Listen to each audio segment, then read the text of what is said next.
Hello and welcome to another fun-filled edition of Adam's Music Box, where today I want to talk about the most un-60s hit of the 1960s. And this was The Ballad of the Green Berets, as written and sung by Staff Sergeant Barry Sadler of the U.S. Army Special Forces. And here you can see him behind me looking just like someone in his position would. Now, 1966 was really the height, if you will, or not necessarily the height, but certainly an important year for the kind of music that we associate with the 60s. Let it all hang out, flower power, free love type of music. And so I wanted to see what some of the biggest hits of that year was. So California Dreamin' by the Mamas and the Papas, quintessential for that year. Monday, also by the Mamas and the Papas. Painted Black by the Rolling Stones, with Stanley Kubrick later reimagined in the 80s as a song that really was evocative of the Vietnam War. Lightning Strikes, not particularly flower power or political, but a great fun sort of rock ballad by Lou Christie. Love that song. Wild Thing by the Trogs, classic sort of mid 60s rock and roll. 96 Tears, question mark, in the Mysterians, sort of early psychedelia. You will know that one. The organ on it, everyone loves. And then these are just some of the biggest songs of the 60s. All of those songs I mentioned, they sound like the 60s. They have that aroma of patchouli oil and marijuana, don't you know? But in the middle of all this, one of the most popular songs of the entire decade was released, and that was this one that I'm referring to, The Ballad of the Green Berets. Now, why is this interesting? Well, it was a lot of people sort of confuse the 60s for what the 60s created, because in the 60s itself there was a cultural battle for the heart and the soul of America. On the one hand were the people who were saying short hair, skinny ties, no free love, and that didn't really work out, did it? But at the time, people thought it would. We want our politicians straight, we want our army successful, we support the war in Vietnam, and all of the rest of it.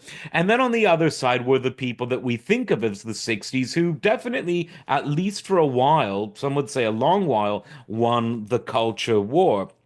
Now, we now know that things weren't really what they seem. We now know that one of the reasons that the CIA actually pushed LSD in the hippie movement and used their connections in the media to portray the face of the anti-war movement as an unshaved, naked, love-making hippie rather than respectable people like Eugene McCarthy or a Robert F. Kennedy is because they were very invested in this failed war continuing. What does that remind you of?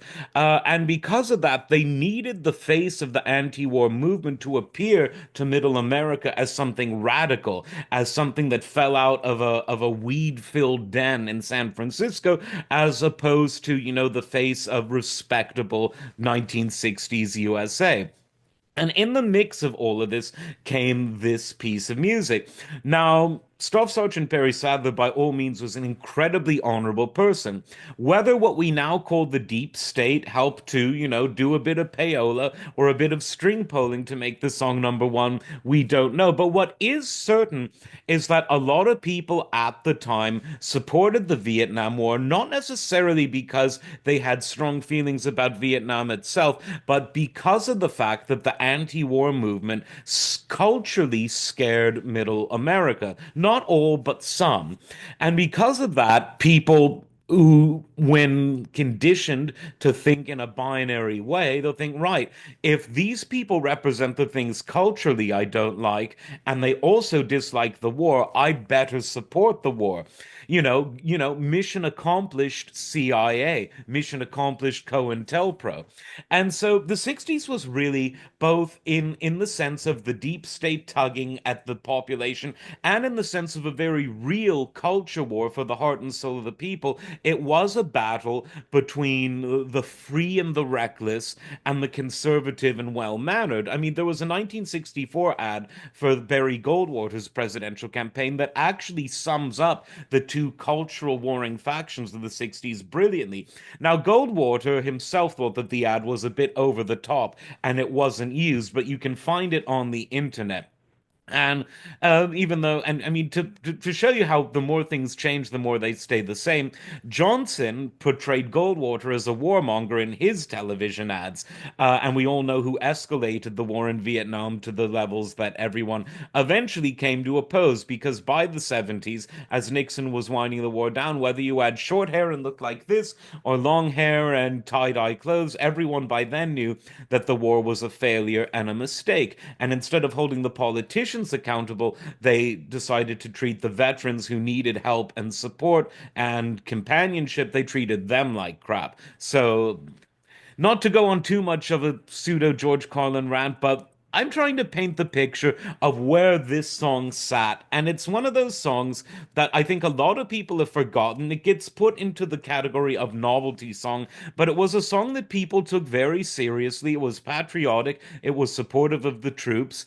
And people, I think, who are of that mindset still love the song. And of course, it's a good mindset to have supporting the troops. It's the politicians who are the problem.